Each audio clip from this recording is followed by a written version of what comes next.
బ్రహ్మ శ్రీమన్నారాయణుని ఇలా స్తుతిస్తున్నాడు. నిష్కామ కర్మలను ఆచరించే భక్తులకు నీవు ప్రసన్నుడవైనంతగా కోరికలకు కట్టుబడ్డ మనస్సుతో ప్రవర్తించే దేవతలందు ప్రసన్నుడివి కావు.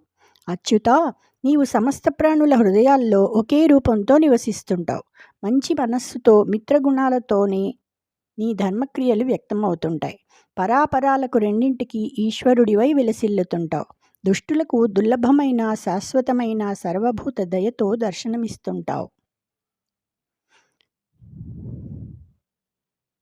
వరయోగీంద్రులు యోగ మార్గముల భావం బందు నేనీ మనోహర రూపంబుదలంచి ఏ గుణగణ ధ్యానంబుగా వింతుర పురుష శ్రేష్ఠ పరిగ్రహంబునకునై పొల్పార దధ్యాన గోచరమూర్తింధరింతుగాది పరమోత్సాహుండవై మాధవా.